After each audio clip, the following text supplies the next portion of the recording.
Hello, and Tashi Delek from Nyingchi in Tibet. Today is our very first day of exploring in and around Tibet, and our starting point for this beautiful journey is Nyingchi, just about 3,000 meters above sea level. And if I turn the camera around, all of your jaws will drop of this beautiful view. Take a look at that.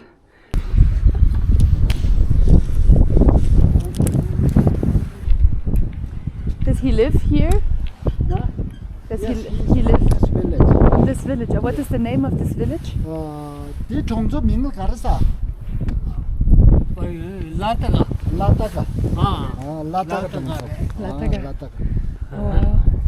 How many people live here?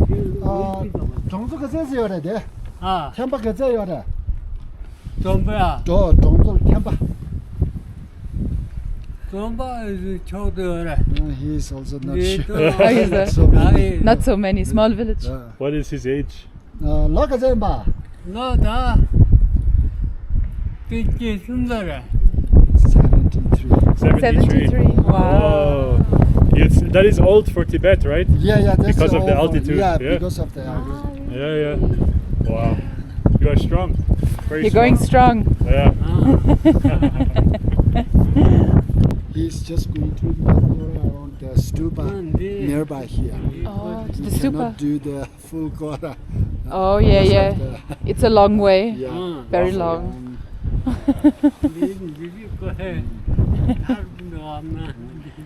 Oh, yeah. He cannot walk. Very difficult. Yeah. So that's very Here you can get a look at the Tibetan scripture, so how the language itself actually looks like.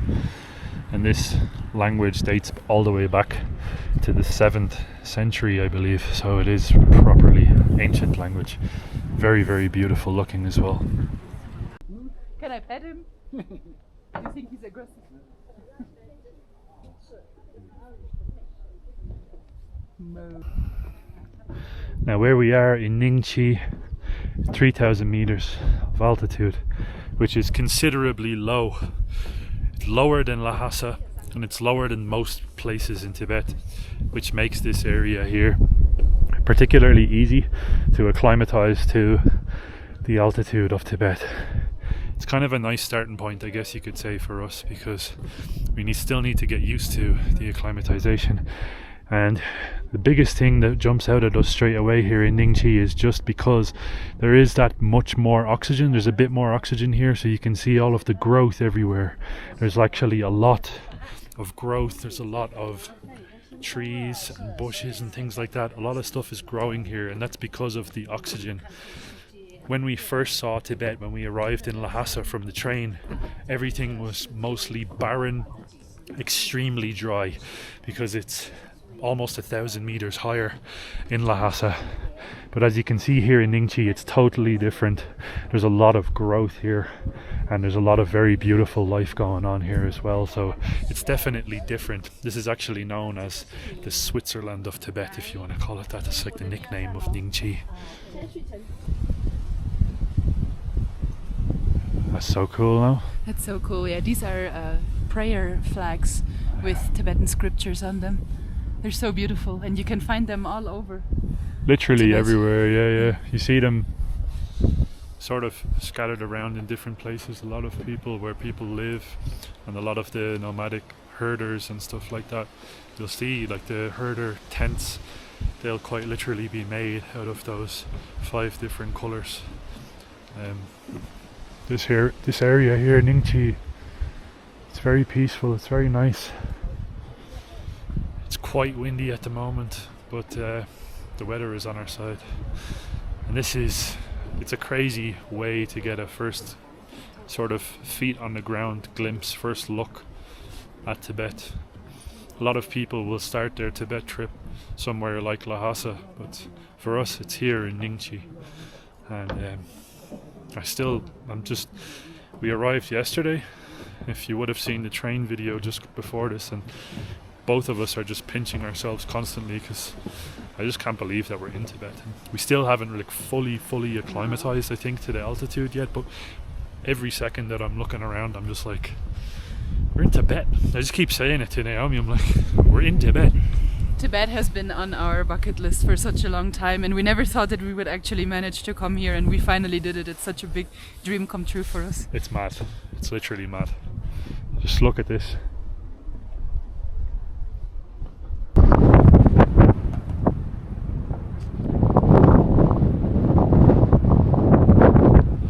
Now, how is that for a view?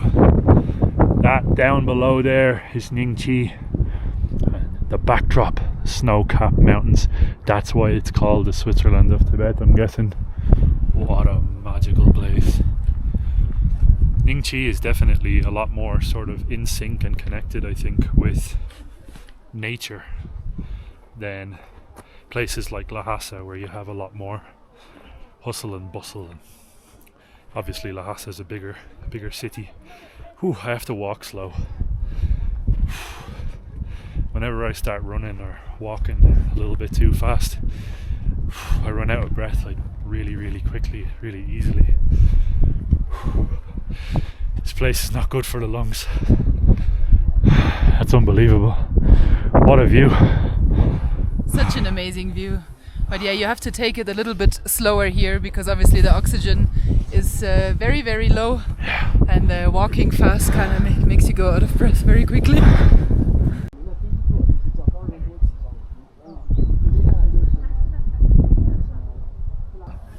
New development area here in Nyingchi city. Uh-huh. In old time, the city is just only this side. City was a lot smaller, yeah. Smaller than here. Now they are slowly going to open more bigger this side. Ah. When did it start to develop? It's around 6 years or in 10 years. 10 years, last 10 years. Last 10 okay. years. There are a lot of new people moving to Nyingchi. Yeah, they have also, I mean, it's like in old time, people like to spend their life in Lhasa, right? Yeah. But nowadays they know the air conditioner, everything is here is better than Lhasa, so they would like to move this area. Oh yeah, I would also choose Nyingchi over Yeah, Lhasa. Then Lhasa, right? It's more connected to nature here, yeah. Yeah. And you have the most beautiful views, no matter where you Unreal. are in the city, you have this view. Look at this. It's priceless. Yeah. I don't know what to tell you. I can't imagine what this would have looked like before the expansion of the city. Can you imagine just 10 years ago, all of this would have basically just been open, probably forest actually, because of all of the density of the oxygen. You would have had like full forest and probably just clear blue rivers from the snow melting and running down those mountains. Yeah, that's just what I wanted to say as well. You can see a river down there. I'm sure in the summertime when all of the snow caps are melting, that the river is a lot vaster, a lot wider. Yeah. Because you can see the bridge is very wide. So I'm sure they have a lot more water coming down here through the city. Oh yeah. The amount of snow mountains, like unbelievable how many there is. We've seen, I don't know how many at this point here in Nyingchi, but the sheer volume of water and the amount of sacred areas, sacred lakes, sacred rivers that are around here. This is a sacred land after all. It's absolutely stunning. Take a picture together. Ooh, Tashi the lake. Hello. Hello, Tashi the lake. Beautiful. You are beautiful. You. Pay me home. Yes, mantra for the Avalokiteshvara. So It says that everywhere on the stones on the side. That's why I asked. in Tibetan Buddhism, we believe we have a 6-cycle life, 6 different cycles. level of life. Yep. I mean, it's like a human being, heaven, celestial, hungry, ghost, hell. We have 6. So Om is going to solve the suffering of heaven. Ah, They have a 6. 6 cycles. 6-cycle lives. Wow, that's beautiful. So when the local people always chanting Om Mani Padme Hum, just they are helping for the different beings suffering. They are going to solve all those suffering. Ah, Is that what the beats are for? With Sometimes every beat you say? people chanting with the beat Om Mani Padme Hum, Om Mani Padme Hum like this, because they are just moving one beat, chanting one time, moving one beat, because the beat have a 108. and then they just chant. They are counting how much they chant. Ah, okay. When you go one time around 108 times So the mantra, you're done? Yeah, beat is like a calculator for them, like how much they count in a day. Because you know here. Oh, you have the beats. Yeah, beats like this, and then also they have a small different part here. I just chant once 108, right? And I'm going to put one from here. It means I already chant one time of the all round of the beat, and here 10 times. 10 here times. is a 10.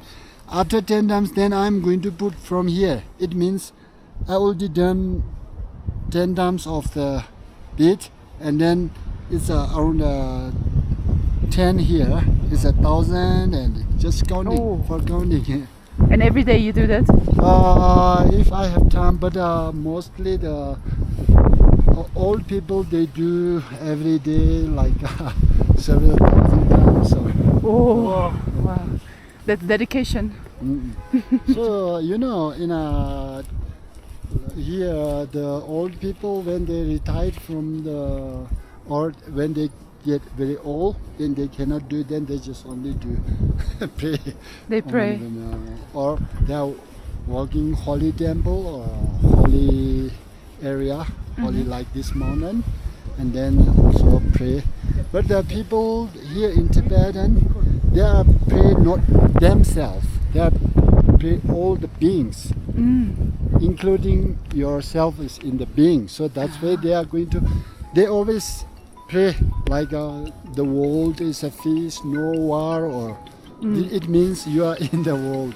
For everything. Yeah, for everything. Wow, it's so beautiful. And then they are counting how much they chant. Oh, so scared. Tashi the leg. Yeah. Oh no. Scary white man. It was scary white man. Ah. So which river joined with the Brahmaputra? In Tibetan we call Yerlung Zangbo. The Brahmaputra, which is the biggest river here in Tibet, which is start from near Kailash, and the family is through to India.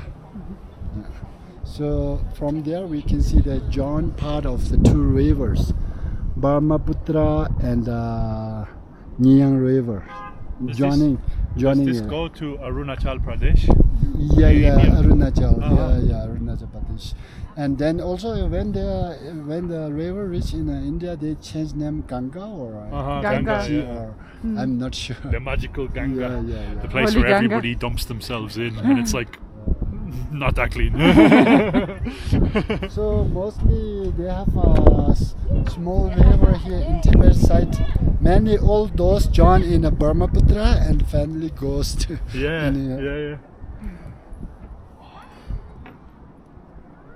The views are just viewing.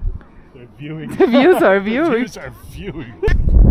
Oh, this is Zahongshu? No. Sahongshu. No. What is this? one? Doing. Oh. Oh. Shiliwan. I don't have.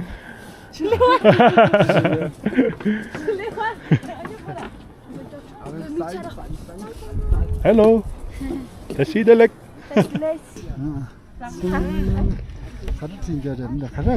Oh, it's beautiful. What is it?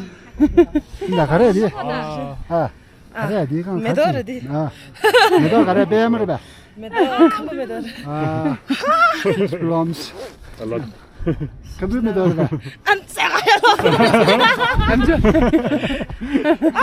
I have all of it covered. Very nice knuckles. I only have dots on my fingers. I don't have. Hello, Tashi the leg.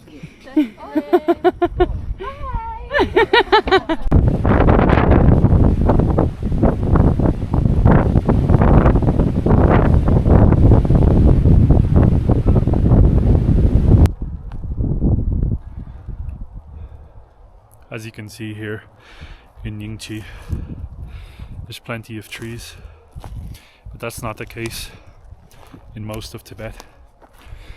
Now a lot of the nomadic herders in and around Nyingchi. And sorry if I'm out of breath. The altitude is taking a hold of me at the moment. I'm just an Irishman. We don't have any altitude in Ireland, so it's taken me a while to get used to it. But there's plenty of wood here for the herders, the nomadic herders, and people who need it, Tibetan villagers. And they can use that wood to start fires to keep themselves warm, because as you can imagine, during the winter and even during the summer and springtime, because of the altitude in a lot of the regions here in Tibet, it gets extremely cold. The air is incredibly dry, so a lot of people use the wood here to start fires. But if you're not from this region, you're stuck. There's no trees, there's no access to firewood. So you're probably thinking, what do they do to start fires? And there's a lot of cattle around, a lot of nomadic herders, and they herd things like yak, Tibetan antelope. There's a never-ending list of animals that these people herd, and but primarily I think it's yak, and they have horses as well. So what they do in a lot of these higher altitude regions is they collect the poop or the dung or whatever you want to call it. In Ireland we would just call it fertilizer. So they collect all of the poop, and then from that poop the cold air dries it out, and then you have your own version, I guess, of firewood. But here they don't have that problem. Here you have plenty of trees, plenty of oxygen. It's gorgeous.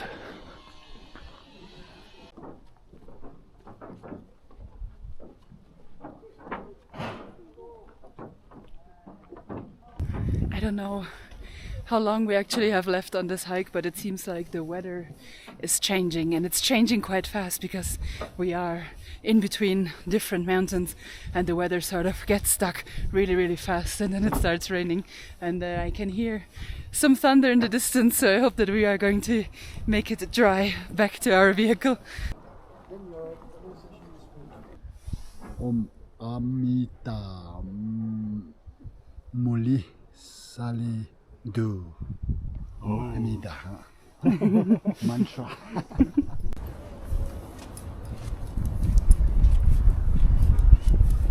So during the 7th century, we have one king, the number 33rd king. He sent his minister to India, learn Sanskrit. After that, the minister come back here in Tibet, and then he found the Tibetan alphabet, and so the Tibetan alphabet is a very similar like a Hindi alphabet. Mm-hmm. In Tibetan we call ka ka ga nga. Oh. In Hindi is a ka ka ga ga ha nga. Yeah. So it's similar like so many familiarities. It's like the same language family. Or scripture family.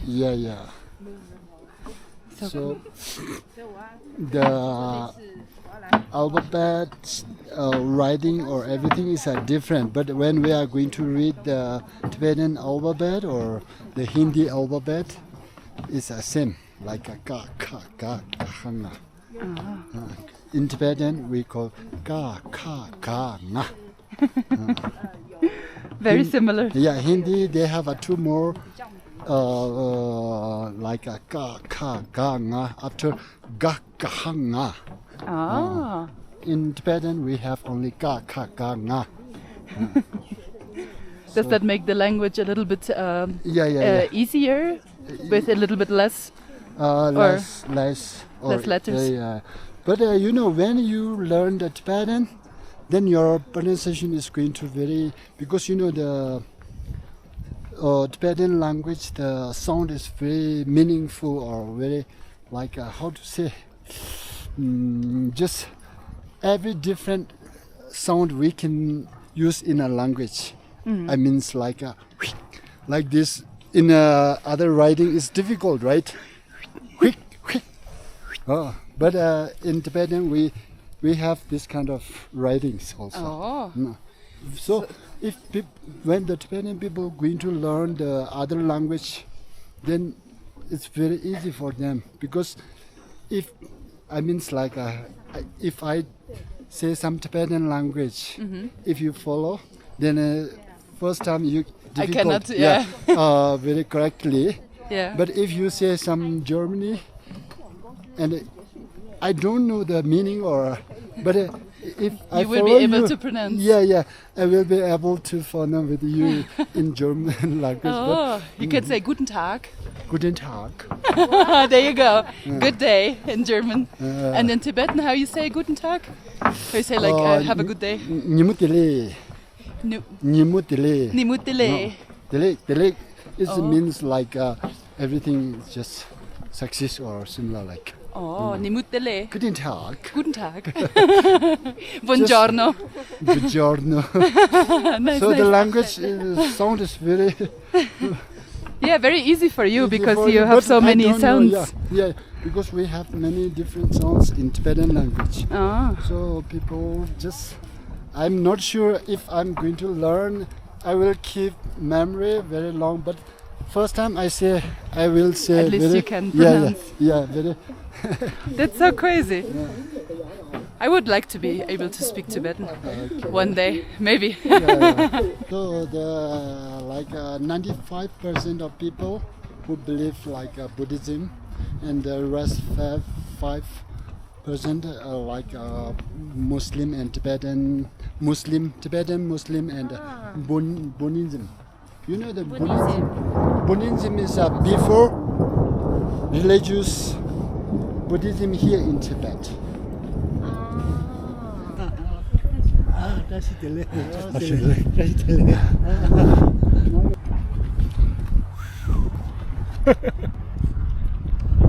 No idea where we are, but it looks pretty cryptic here. Looks a wee bit scary, no?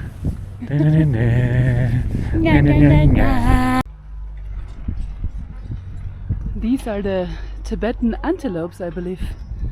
Wow, so cool. I stepped into a fountain for it.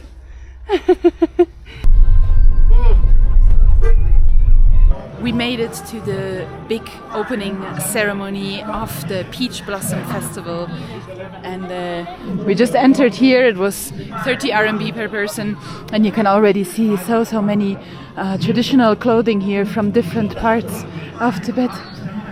Oh, hello! Tashi the leg! And you can buy so many beautiful souvenirs, I'm sure. Luke actually wants to pick up one of these hats. And But I need one big enough to fit my watermelon head. yeah, we need to find a hat that is big enough for Luke's head. But I'm sure we're gonna find one, and I'm sure we're gonna buy a few souvenirs. But now we're gonna have a look around the peach blossom first.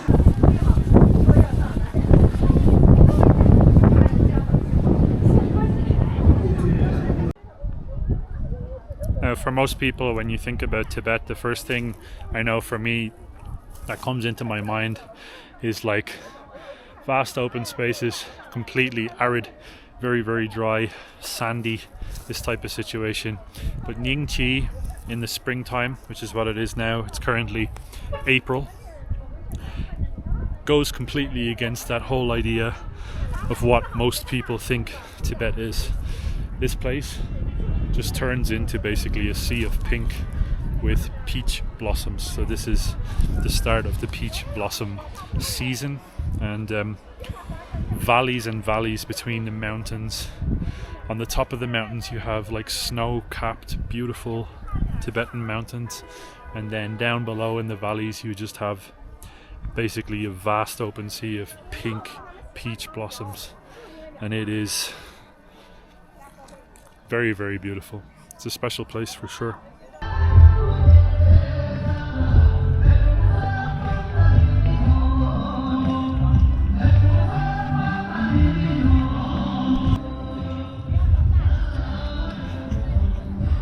The entire scenery here with the peach blossom is just so beautiful. It kind of feels like you entered some sort of a magical fairyland where everything is just pretty, and like nowhere where you look is an ugly spot. Everything is just beautiful.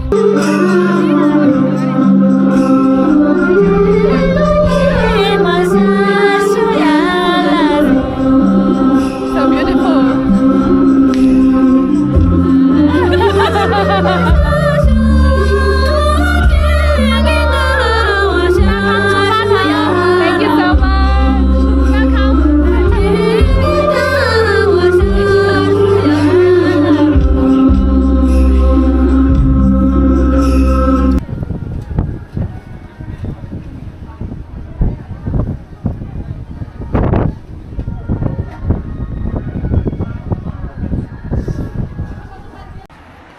everybody. So we made it back now to Nyingchi, to the actual city itself. We kind of broke away from our tour group because one of the good things is you need to be with a tour group most of the time.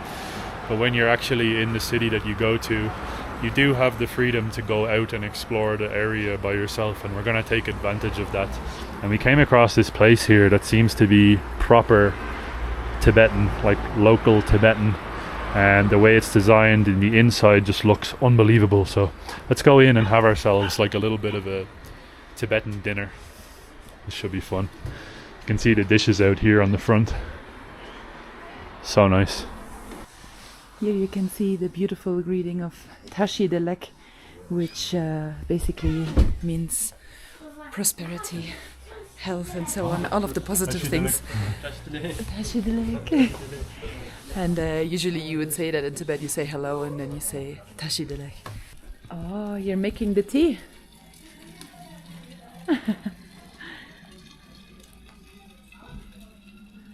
And I believe this is a proper traditional wood stove. Down here you probably have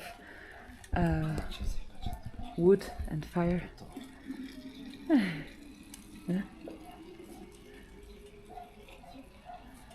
So much skill. I would put the hot water everywhere.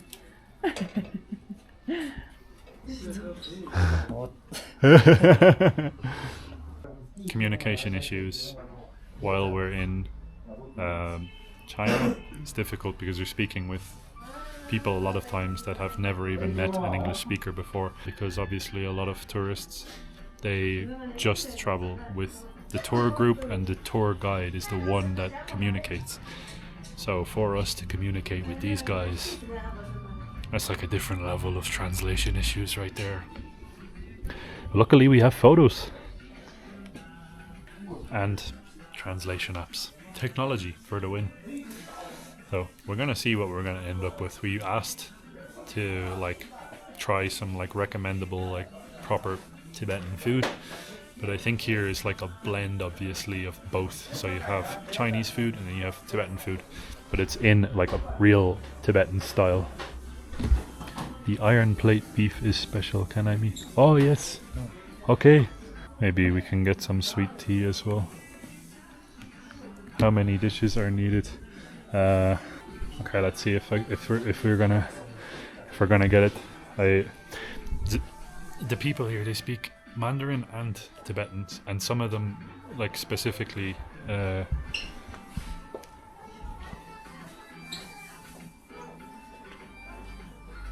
What did he say? One of okay.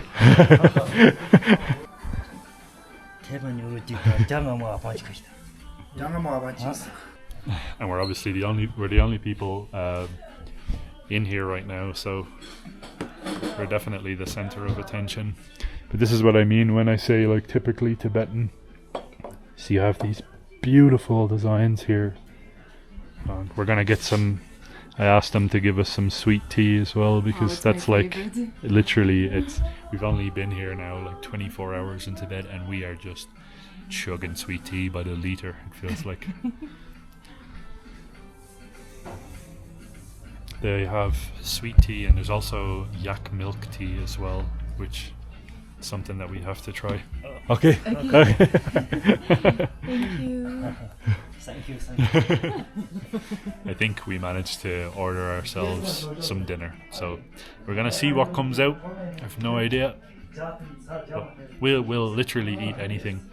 We just want to get like a little bit of a taste of Tibet without being in the tour group where it's all sort of structured together. This here feels a lot nice, a lot more like you can just go out and freely roam around and see beautiful places like this one here.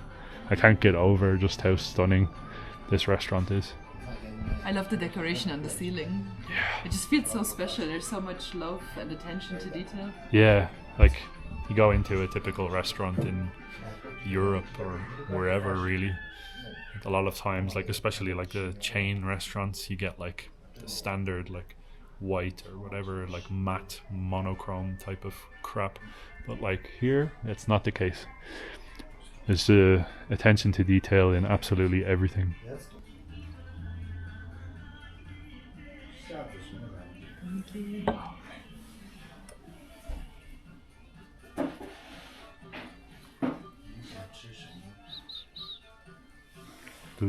Thank you so much. Hey, cheers to Tibet. To Tibet. To Tibet.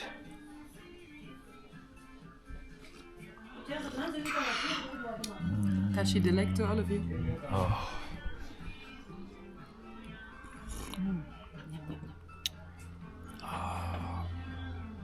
It's so good. Makes you really warm inside and outside. It warms up everything. Just kind of yeah. makes everything happy. Just takes like all of the cells in your body and just shakes them in a good way. In a nice and warm in a way. nice warm way. It's like a warm embrace. It's like a nice hug. And if you don't like sweet stuff, you're probably not gonna like this because it's sweet. It's actually like I've never tried sweet tea. So sweet tea, like in the South in America, they love sweet tea. Like down Texas and all of those states down in the South. Never tried that, but this is how I like imagine that it would taste. But it's probably a lot more hearty here because this has developed over probably hundreds of years of these people being up here in these mountains, and this was used to keep people warm, and that's exactly what it does. Oh, it's so good. I have to learn how to pour this better. I don't think that you need to stop. Huh? What are you doing with the stop? Amateur.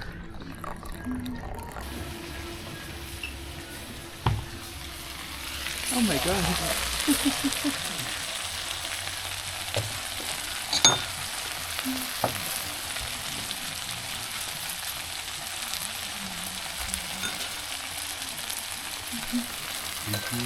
Thank you.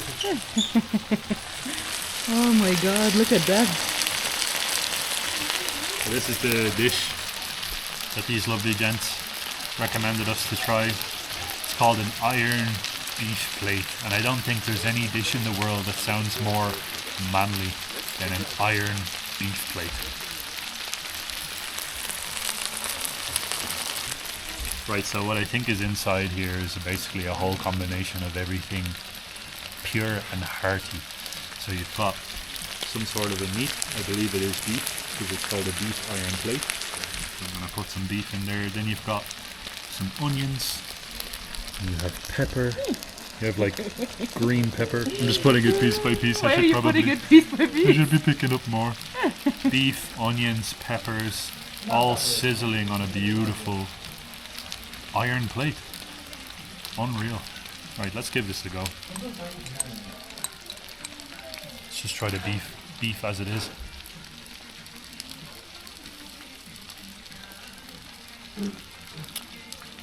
That's serious.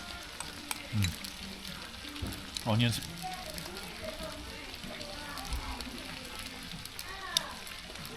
I have a tear in my eye actually immediately. That's very, very good. The beef, I didn't have to chew. It's literally gone. 2 seconds flat. It's kind of fatty and full of every type of nutrient that you could possibly need, especially for being up here in a decently high altitude, even though Nyingchi is relatively low for Tibet, but this is very, very good. I would love some like rice or whatever. I asked the guy to give us some like types of like maybe fried noodle or something like that as well, so I think that's what's going to come out next. This is serious. This is so good. Doesn't get better.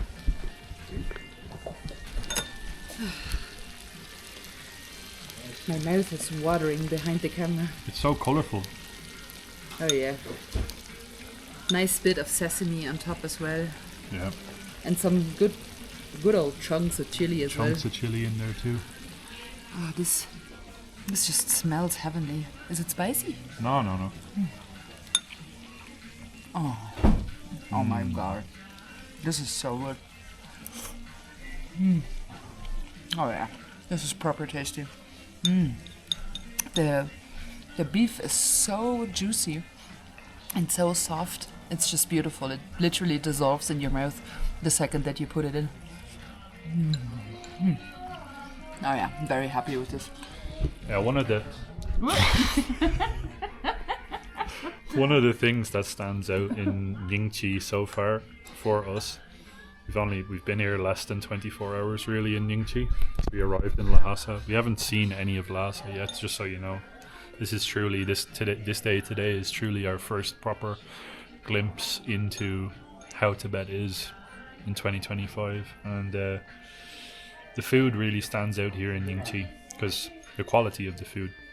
Obviously, like I said earlier in the video, the oxygen is much richer here. You have a higher percentage of oxygen, so that means it's a lot easier to grow stuff here. So a lot of this stuff is very high quality and organic flavors and textures, and everything is just unbelievable. Oh my god, look at that. Thank you. Wow.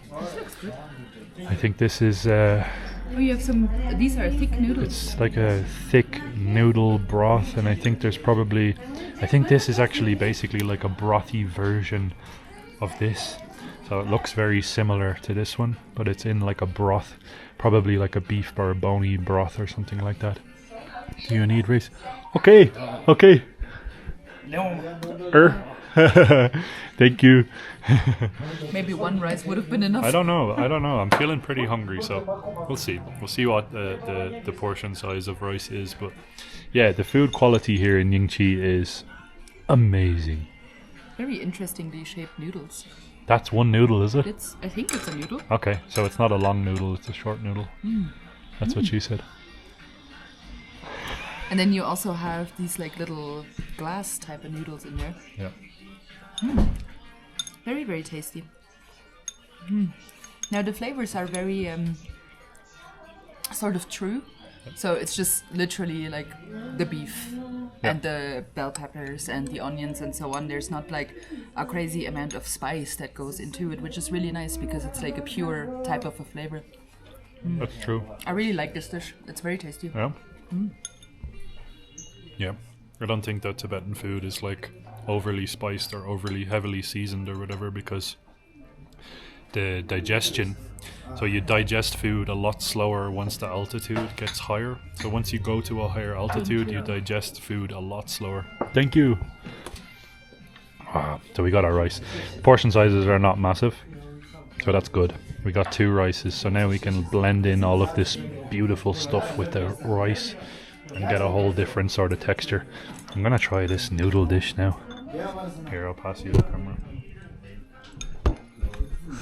Yeah, it looks totally different to anything that I've tried Hello. before. Hello. Look at that. Yeah. Super simple. Just get the taste of the flavor of basically the ingredients of what it's made of. You don't need anything extra with this type of food. It's just high quality, good stuff. You know, sometimes you go to places and they'll just overly spice things, and then you know the quality might not really be there because they're trying to cover it with spice. That's not the case here. It's just food as it comes, and probably as it's grown around here as well, and it's really, really good.